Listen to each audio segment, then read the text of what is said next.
The announcement crackled over the airport's loudspeakers, calling passengers to board Flight 278 to Chicago. Around Gate 14, travelers shuffled forward, dragging suitcases, clutching coffee cups, murmuring their frustrations at the delays. No one seemed to notice the small figure sitting near the corner, no one except Daniel Brooks. He had been watching her for 10 minutes. Not staring, but glancing enough times to feel the unease growing in his chest. She couldn't have been more than 9 or 10, with a bright yellow jacket that looked a size too big and a small backpack pulled tightly to her chest. Her hair, dark and a little messy, fell into her eyes. But it wasn't the clothes or the hair that caught his attention.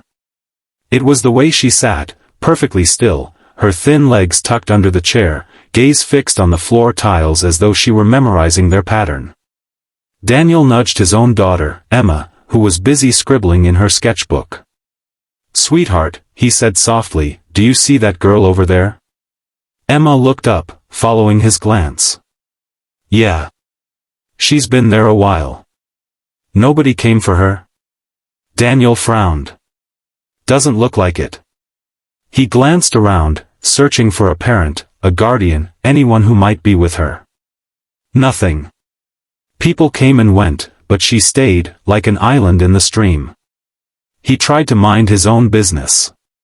Tried. After all, he was just a single dad on his way back home from visiting his sister. He'd learned not to meddle in strangers' affairs. But something about the girl wouldn't let him look away. There was a kind of quiet dignity in how she sat, as though she refused to fidget, refused to draw attention to herself. And then Daniel saw it, the wheelchair parked beside her seat. It was folded up neatly, a blanket draped over it. He was about to get up when a tall man in an expensive navy suit appeared, carrying a leather briefcase. His hair was perfectly styled, his watch gleamed under the harsh airport lights, and he walked with the kind of confidence Daniel had only seen in people who believed the world should clear a path for them. The man didn't sit. He knelt in front of the girl. "Lila," he said, voice low but sharp. "Listen to me." Daniel caught fragments of the conversation. Words like meeting, can't take you, and someone will be here soon. Lila's hands tightened on her backpack straps, but she didn't protest.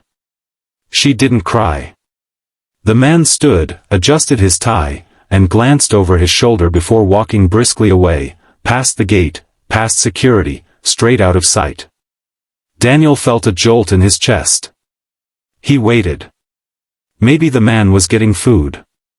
Maybe he was taking a call. But minutes passed, and Lila stayed exactly where she was. Alone. Emma's voice was soft. "Dad.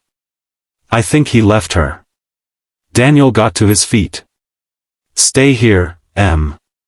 He walked over, kneeling so he was at Lila's level. "Hey there," he said gently. "I'm Daniel. Where's your family?"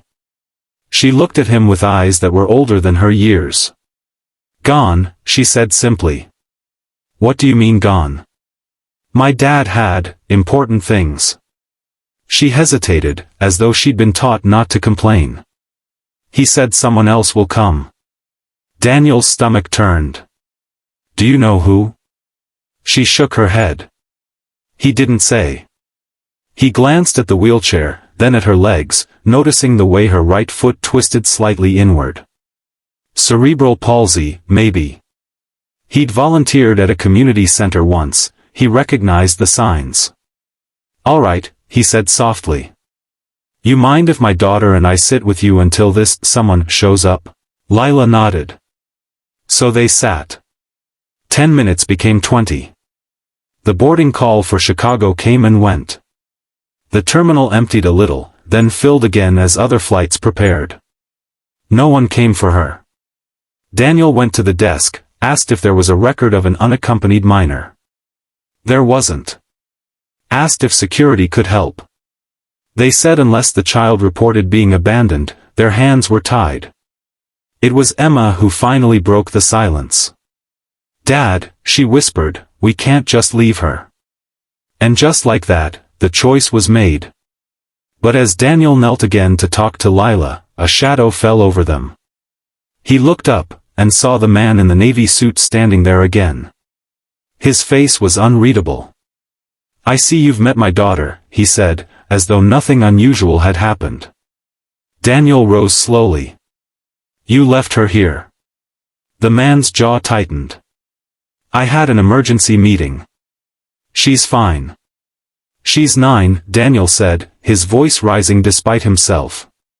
"She's sitting here alone in a crowded terminal." "What were you thinking?" The man's eyes flickered, a mix of guilt and defensiveness. "You don't know me. You don't know what I've done for her. I've given her everything: school, therapy, nurses. I run a company. I can't." Daniel cut him off. "You can't what? Be a father when it's inconvenient?" The silence between them was heavy. Lila stared at the floor.